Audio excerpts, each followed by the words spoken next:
بسم الله أحمده وأستعينه وأصلي وأسلم على خير خلقه سيدنا محمد. وبعد، ثلاثة أسماء لله تكررت في البسملة وتكررت في الحمد. وهنا أحب أن أنبه إلى أن تكرار أي شيء في القرآن لا نسميه تكرارا، وإنما نسميه تأسيسا لمعنى جديد. فهو في ظاهره تكرار لللفظ، ولكن سياقه يتطلبه من جهة أخرى. فنحن نقول بسم الله حين نبتدئ فعل الأشياء. إذن فبسم الله لما نفعل، ولكننا نقول الحمد لله على ما فعل لنا. إذن ففيه فارق بين الاسم يوجد بعد بسم الله وأن يوجد بعد الحمد لله. فبسم الله أي الذي سخر لي ما لا قدرة عليه، فأنا أقبل على هذه الأشياء لا بقدرتي ولكن بتسخير من سخرها لي، لأنها لا تدخل تحت طاقتي. ولكن حين نقول الحمد لله ننتقل إلى شيء آخر، فعلم واجب الوجود وهو لفظ الجلالة الله إنما جاء هنا في قوله الحمد لله أي على ما فعل لنا. إذن فدك فيما نفعل، والحمد لله فيما فعل لنا. والرحمن الرحيم، الرحمن الرحيم هناك لها في السياق مدخل غير مدخل الحمد لله رب العالمين الرحمن الرحيم، معنى جديد. ازاي؟ لأنك حين تبتدئ بسم الله الذي سخر لك الأشياء لتنفعل لك بدون قدرة لك عليها، مع أنك قد تعصي الله الذي سخر لك هذه الأشياء.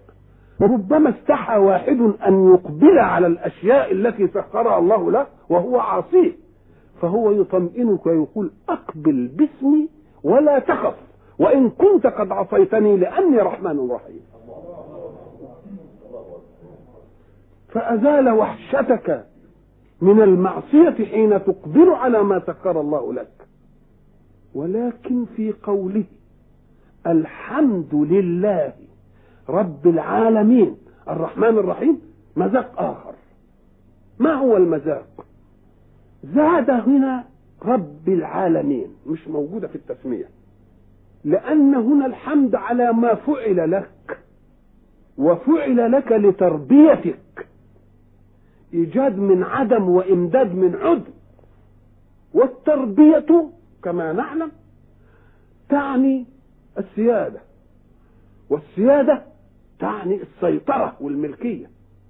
فقد يتوهم في كلمة رب السيطرة والسيادة والقسوة عليك، كما نعهد في من نربيه، نقسو عليه مرة فقسى ليزدجر، ومن يك حازما فليقسو أحيانا على من يرحمه.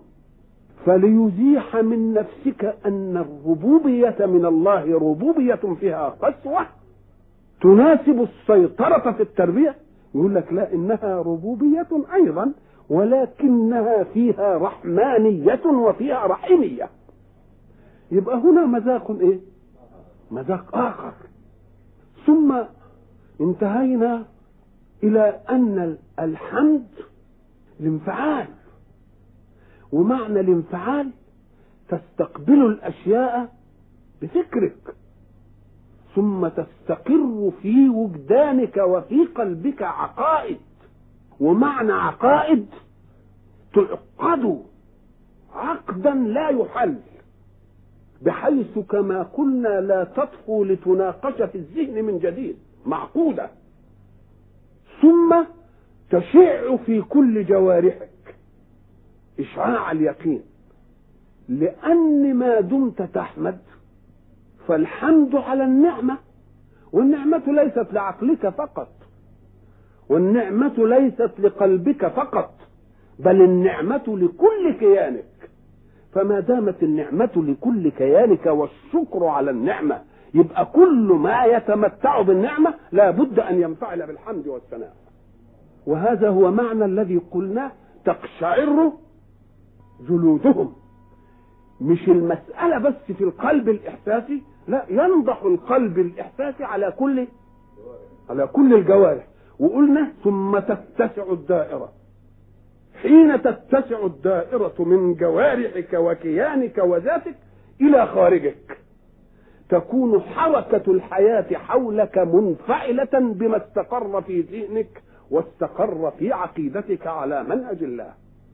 فلا يصدر شيء أبدا من الانفعالات إلا على ضوء منهج الله الذي أقره. لأن المسألة جاية عن شكر للنعم.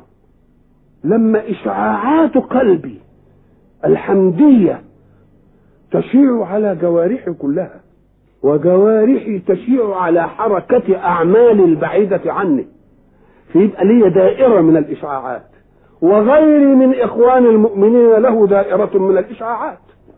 يبقى تلتحم إشعاعات الورود الحمدي على القلوب جميعها. ومدام يبقى عندنا كرس حمد، يبقى الوجود كله ايه؟ كله حامد.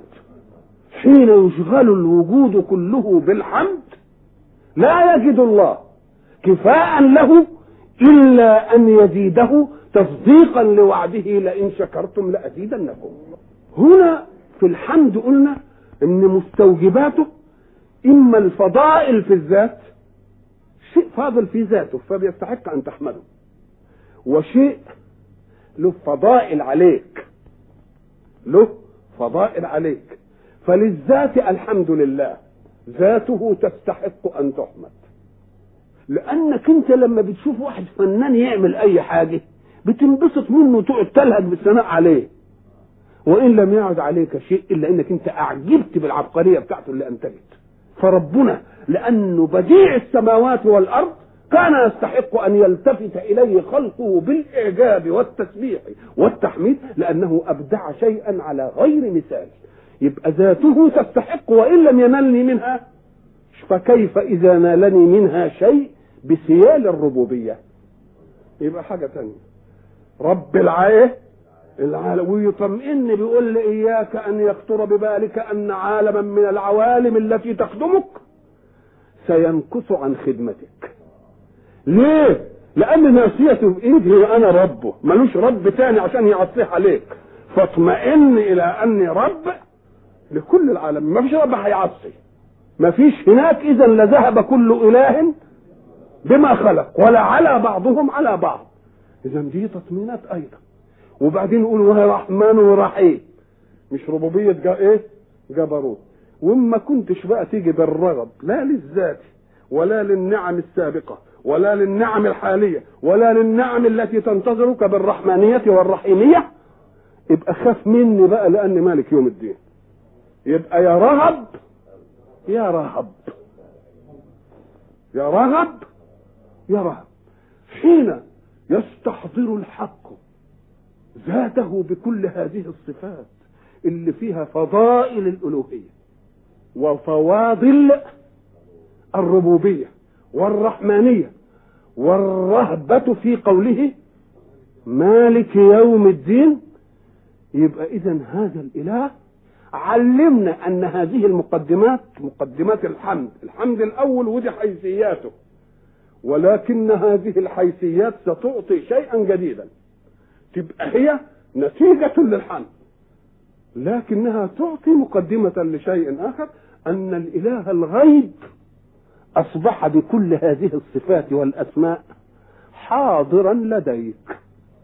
ومدام حاضر علمك الله أن لا تخاطبه بعد هذا الاستحضار الذي أحضر به ذاته إليك.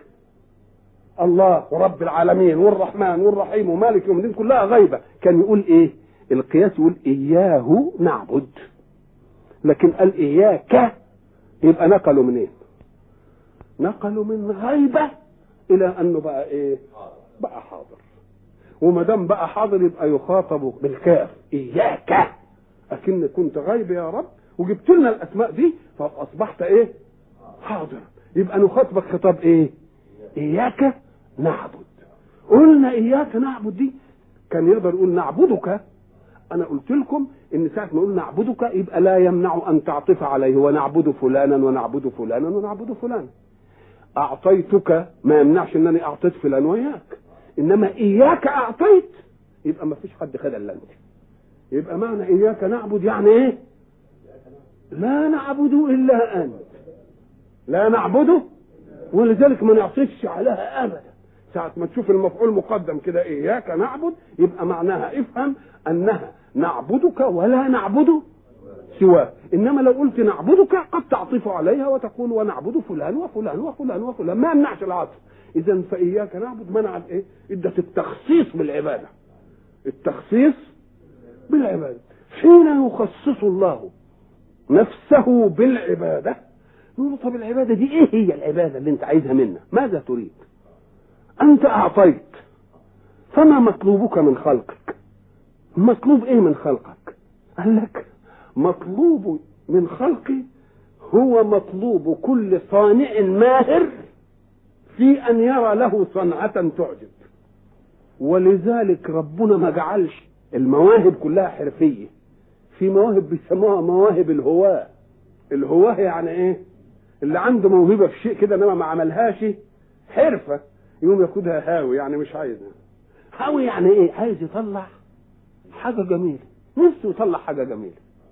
الله، فلما نفسه يطلع حاجة جميلة يقوم عايز يدي المنهج اللي يخلي الخلق بتاعه وهو الإنسان يطلع حاجات جميلة عشان تبقى الصفات لها ايه؟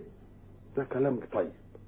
نقوم نقول له ساعة الحق سبحانه وتعالى وليعذرني كل السامعين إذا أنا اضطررت إلى أن أكرر في تفسير القرآن أو في خواطري حول تفسير القرآن بترتيبه المصحفي أن أكرر بعد ما أقوله في العلاجات الموضوعية التي عالجتها طويلة.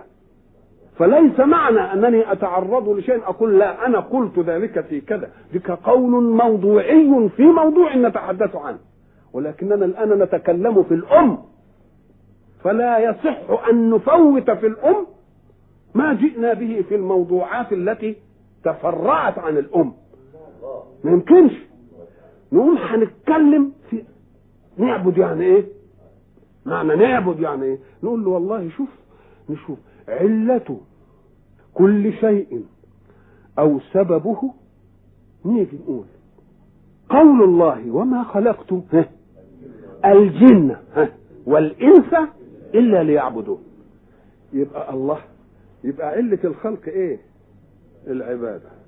تبقى العبادة اللي هتوجد بعدين ولا الدافع على الخلق إرادة العبادة ثم يخلق لتتحقق العبادة. يبقى المراد الأعلى ايه في الخلق؟ أولا العبادة، وبعدين خلق عشان تتحقق واقع. يبقى افهموا الفارق بين الدافع وبين ايه؟ وبين الواقع. نقول له انت هتعمل لي علة ومعلول بالنسبة لده، أفعال الله لا تعلل.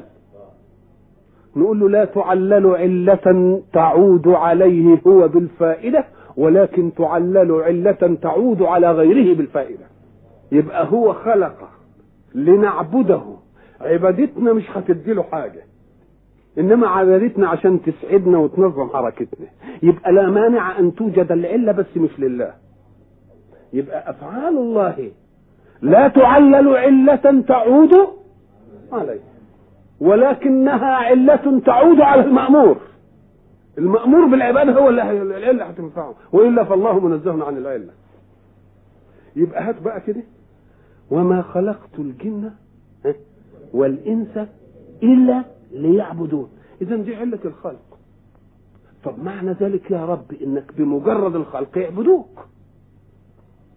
يقول أنا لو أردت هذا القصر ما استطاع خلق من خلقي أن يفز عن طاعتي. إنما دي تثبت لي صفة القهر، وأنني إذا أردت شيئا قهرت الغير عليه، إنما ما تثبتش المحبوبية لي. وأنا أريد أن أخلق اختيارا ليعبدني من شاء باختياره. يبقى حين يجيئني باختياره يبقى ثبتت لي صفة القهرية فيما لا دخل له فيه، اللي انا عايزه يمشي، وفيما له اختيار فيه يجيني بالحب، يجيني. يبقى اذا ربنا ما دام خلق ليعبد ما تحققتش ليه؟ نقول له لان يجب ان تفرق بين عبده التي فيها منها عبد وعبده اللي هيجي منها عباد. كل الخلق عبيد. ليه؟ لان في امور قهريه تمشي عليهم غصب عنهم، لا راي له حين يولد ولا كيف يولد ولا راي له متى يموت، مقهور في اشياء. تبقى العبيد متحققه في مين؟ في الجميع. ولكنه أيريدنا عبيدا، أعرضنا عبيد فأجرى علينا بصفات القهر أشياء لا نستطيع أن نتحلل منها أبدا. هذه حققت كلمة إيه؟ عبيد. إنما هو يريد أن يحقق كلمة عباد، مراده الشرعي أن يحقق كلمة عباد. إيه الفرق؟ قال لك العبيد متساوون فيما يقهرون عليه، لكن العباد منطقة الاختيار فيهم. واحد يشذ يقول لك لا مانيش طائع، وواحد يقول انا طائع. فالذي يتنازل عن اختياره في الحركة لمراد ربه في التكليف نقول له انت عباد. انت من مين؟ من العباد. انما كلنا ايه؟ كلنا عبيد. ولذلك شوف وعباد الرحمن من هم؟ الذين يمشون، يقعد يقول صفات المؤمنين الكويسين، دول عباد. انما الكل ايه؟ يبقى فيما نقهر عليه في حركات الحياة علينا او فينا كلنا عبيد، لكن فيما لنا اختيار فيه اللي يتنازل عن اختياره لتكليف ربه يبقى ده داخل في مين؟ في العباد. ولذلك هيقول لهم قل يا عبادي ما دمتم بقيتوا عبادي الذين اسرفوا على انفسهم لا تقنطوا من رحمة الله، لأنكم دخلتم في مقام العبيدية، مش بس فضلتم مقهورين عبيد، لا اختيار عندكم وجيتوا لي. الله. يبقى إذن الذي يأتيك بالحب وهو قادر على ألا يأتيك يبقى هو ده العباد، هو ده العباد. طيب حين يريد الحق وما خلقت الجن والإنس إلا ليعبدون، يبقى عايزهم ايه؟ عبيد ولا عباد؟ عايزهم عباد. عباد يعملوا ايه؟ الصفات بقى وعباد الرحمن بتكليف ويمشي ويتنازل عن اختياره ومش عارف ايه. والا فلو اراد الله ان يرغمنا على شيء اكان يستطيع واحد منا ان ولذلك قلنا ابليس قال له ايه؟ قال له الا عبادك منهم المخلصين، اللي انت عايزهم انا ما اقدرش عليهم دول، انا ما اقدرش عليهم دول. وبعدين قال لا اكراه في الدين، لان ربنا مش عايز يخضع قوالب، ربنا عايز يخضع قلوب بالحب، لان اخضاع القالب ده يتاتى لمثلك. يمسك الكرباك وانت هو قوي عليك يقول لك اسجد لي يا ابن الايه، اهتف بحياتي، يقدر يكره قالبك ولا لا؟ انما ايستطيع ان يكره قلبك ليقول لك حبني؟ ما يقدرش. ولذلك شوف القرآن بقى لما يمس هذه المسألة يقول ايه؟ فلعلك باخع نفسك ألا يكونوا مؤمنين إن نشأ ننزل عليهم من السماء آية فظلت أعناقهم لها خاضعين. هو أنا عايز أعناق؟ أنا مش عايز أعناق. إن كنت عايز أعناق أقدر أعملها بدليل أنني أجريت أعمالا قسرية ما حدش يستطيع ينفذ منها أبدا. الكافر اللي كافر بيا بجري عليه أشياء أقول له إيه؟ يبقى إذا أنا مش عايز إكراه، لأن أنا عايز الحب. فالعبادية تأتي بإيه؟ بالحب للتكليف. ساعة ما يجي الحب للتكليف يبقى إذا وما خلقت الجن والإنس إلا ليعبدون، دي المهمة. فالمهمة أن نكون إيه؟ عباد. لما يجي نكون عباد يبقى حققنا إيه؟ حققنا محبوب الله منا. ولما ما نبقاش عباد يبقى تحقق المراد من الله فينا، لأنه لو أرادنا غير ذلك لفعل. تركنا مختارين إذن بكل ما يحدث منا، مش كده ولا إيه؟ ما دام تركنا مختارين يبقى أنت ما عملتش حاجة غصب عنه. اللي سرق ما سرقش غصب عنه، إنما بس عمل هو ما يحبوش، إنما هو اداله اختيار في إنه يقدر يسرق ويقدر ما يسرقش. يبقى اذا لما يسرق ما خرجش عن مراد الله، لانه خلقه صالح كده.